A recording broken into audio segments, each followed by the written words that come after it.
Paul had taught these very young believers, and these believers had only been in the faith a few weeks and months, and Paul had already taught them the basics of what we call biblical eschatology. He taught these believers about the end times. And one of the tragedies of church life today is that churches very rarely teach anymore on the end times. But if we've got our antennas up and we've got our ears and our eyes open, it's beginning to happen all around us. It's on your news. Something to do with this is on the news, or some pointer to this is on your news almost every single day of your life now. So we need to be aware of the times in which we live and the way things are speeding up and taking us to this conclusion of the present age in which we live.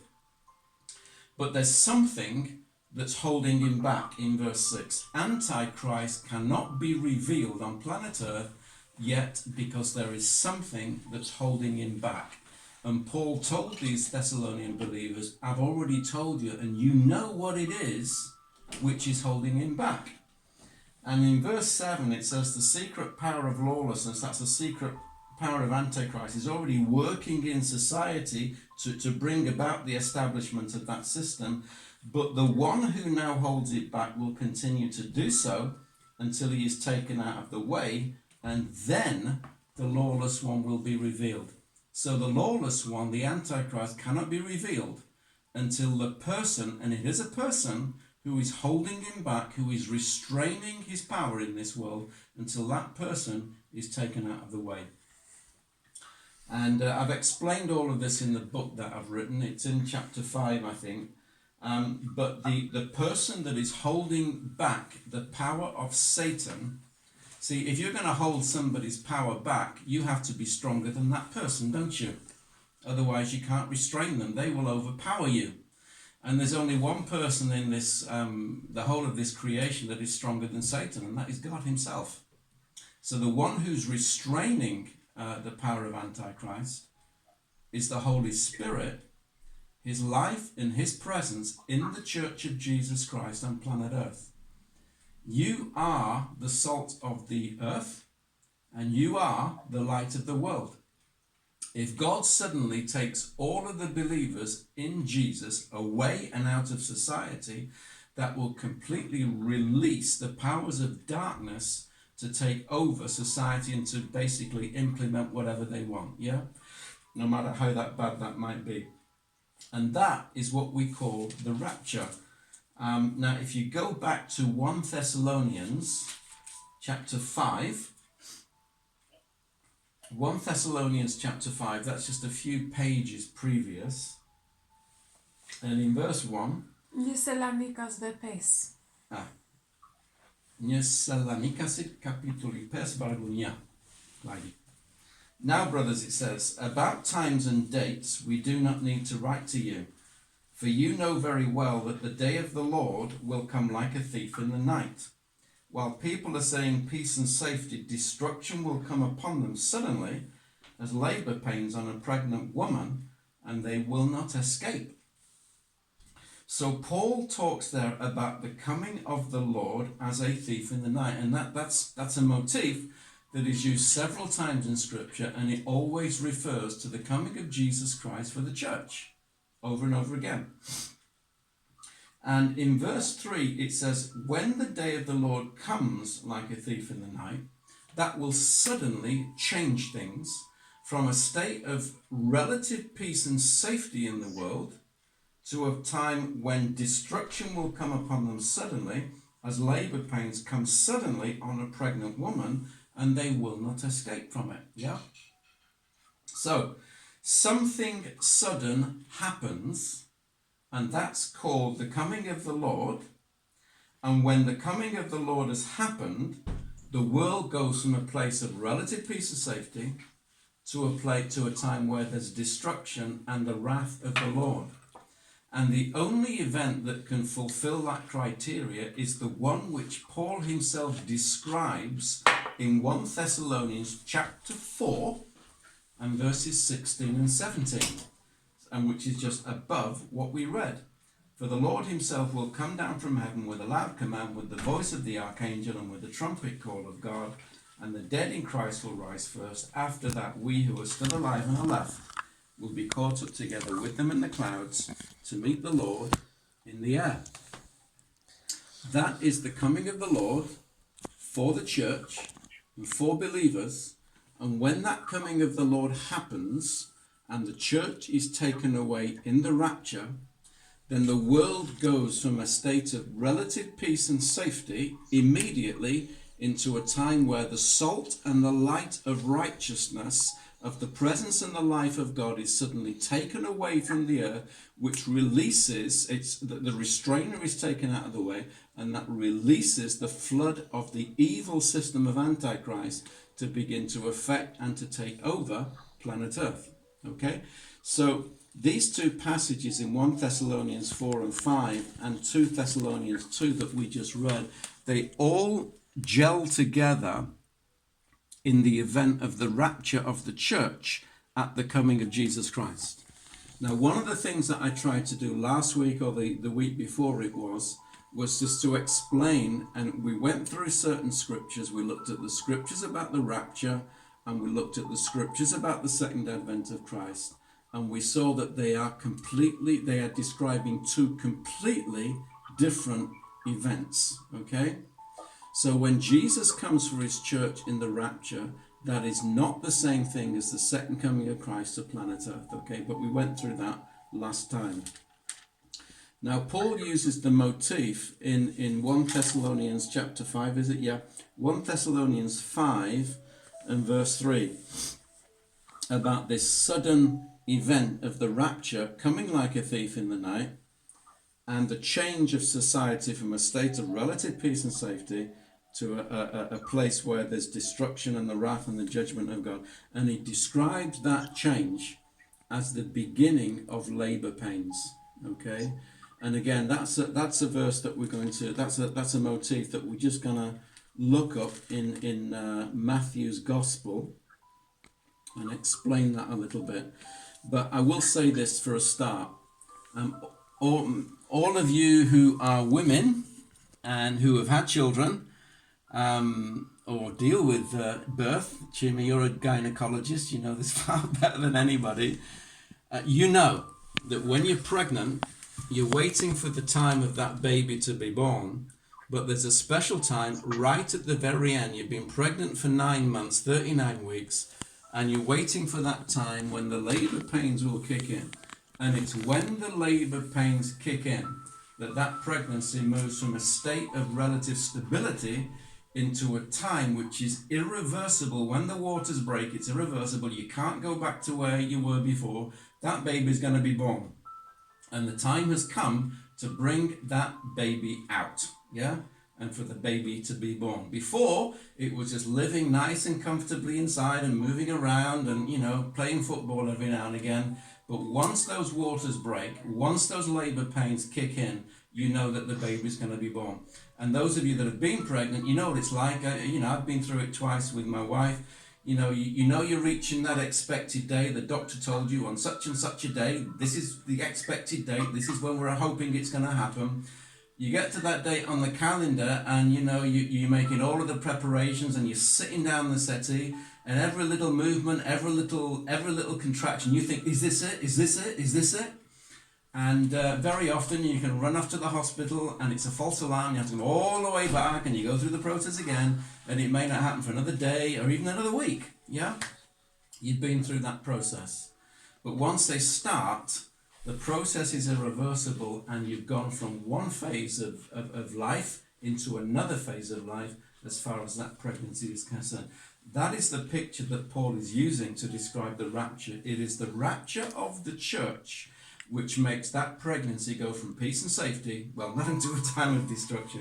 He's applying it to the world, but he's saying it's that rapture of the church which takes this whole process of end time events from one state into another state, yeah? And it's the rapture which causes it, okay?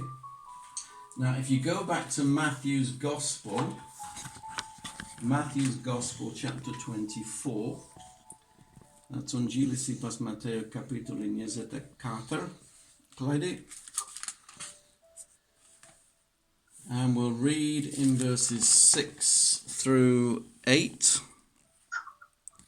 Matthew 24, verses 6 through 8. And it says, "You will hear of wars and rumors of wars, but see to it that you are not alarmed. Such things must happen, but the end is still to come. Nation will rise against nation and kingdom against kingdom. There will be famines and earthquakes in various places." And then it says these significant words. All of these, are the beginning of birth pains. Those things which Paul talked about in 1 Thessalonians 5, that suddenly kick in. Now the motif that's used here is the beginning of birth pains, but Paul is associating it with these things that happen in planet Earth: wars, revolutions, and the word means instability, whether it's political instability or economic instability, famines, and earthquakes. And if you go to Luke chapter 21 very quickly, Luke chapter 21, and verses 10 and 11, it adds a few more things in. Jesus said to them, "Nation will rise against nation and kingdom against kingdom. There will be great earthquakes, famines, and there will be pestilences in various places." And this COVID thing that we've all been going through is what the Bible calls a pestilence. It's gone throughout the whole world. It's killed around 250,000 people. Excuse me. It's a pestilence. And he adds on fearful events, that which frightens you, that which causes terror. It literally means in the Greek. So terrorist bombings and stuff would classify biblically as a fearful event. And there'll be great signs from heaven. So there's various things there. There's war, there's instability, earthquakes, famines, pestilence, fearful events, and so on. Jesus himself in Matthew 24:8 called them the beginning of birth pains. Okay? Now, we'll just go back to the pregnancy example. And again, those of you that have been pregnant, you ladies, you will know something that exists, a phenomenon that's called Braxton Hicks contractions. Anybody know what I mean? Yeah? Braxton Hicks contractions are not real labour pains. The Braxton Hicks contractions can feel like cramps in your belly as early as around the 6th week of pregnancy, if I'm not mistaken, very early on. And then they can happen from time to time. They're irregular. They don't happen all the time, but every now and again you'll get a pain. You'll get what seems to be like a contraction, a cramp or whatever in your stomach. It's like a labour pain, but it's not a labour pain. And the level of intensity is much, much lower than the real things when they kick in after, when your waters are broken and that baby's and real labour begins. Now there's two ways you can take these words in Matthew 24:8 when Jesus said these are the beginning of birth pains. What did he mean by the beginning of birth pains? Did he mean this is the sign of real labour pains kicking in, i.e. we've reached the time of birth and it's going to happen now? Or is he referring to the phenomenon of Braxton Hicks contractions, the false signs which are like birth pains but which happen before the waters break and actually can go way back into the pregnancy, almost into the first trimester. So they can be happening irregularly throughout the about 6 months of the pregnancy, but they're not the real thing. Yeah. Now, if you take the whole of those two things and you put both of those concepts into what Jesus said, then you get a clear picture of what's happening now. Because you get earthquakes, you get pestilences, you get war, you get instability, yeah? That's part of human life. Those things have always been here. But the point that Jesus is making and that Paul is making is that the nearer we get to the rapture, the nearer we get to the second coming of Christ afterwards, the stronger, the more frequent, and the more intense those labor pains, those contractions are going to be. Yeah? And that's the phenomenon of pregnancy. That's what happens. The real thing, though, kicks in only after the rapture. It's after the rapture that the day of the Lord begins. It's after the rapture that the real birth pains. See, if you think war is bad now, if you think COVID-19 is bad, I've got some bad news for you. It's going to be a lot worse after the rapture, when the church, the believing church of Jesus Christ, is no longer here. The reason why Jesus said repeatedly, be ready, be ready, be ready, I'm coming like a thief in the night. Be ready like a faithful servant that's getting on with his master's business and does it faithfully until the master comes. Be like a wise virgin and not like a foolish virgin. Keep your oil in your lamp. Keep alert. Keep spiritually alive. Keep walking with God. Keep going with God.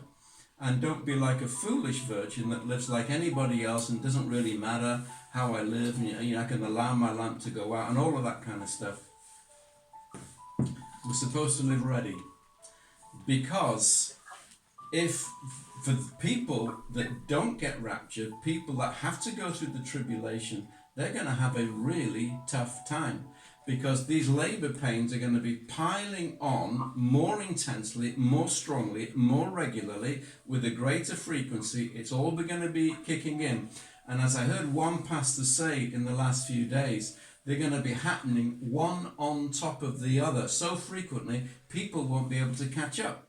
There'll be earthquakes here, earthquakes there, pestilence here, a pestilence there, and all of this kind of stuff's going to be going on, but there's going to be an awful lot more of it. And the stability of human life will break down. The world itself will cry out for a person that will be able to deal with all of this and try to keep humanity, global humanity, together in peace, and try to keep things working properly on planet Earth. That's the Antichrist. Yeah. One of the best examples in history is Adolf Hitler. Back in the 20s, Germany was in a really, really bad economic state as a result of the First World War. Everybody cried out, basically, we need a strong leader, we need a man to make this country again, and all of that kind of stuff. And at the beginning, he appeared to be very positive. And millions of German people voted for him. He got back into power, but when he got into power and put his Nazi regime together, all hell was let loose. On the Jewish people, there was a Holocaust, and the Second World War, which engulfed the whole world. Yeah, that was a really bad time. But he is a type, he is an example of the kind of person that Antichrist, when he appears on planet Earth, is going to be. So we need to be ready for the rapture. Okay? Okay, I've finished saying what I wanted to say.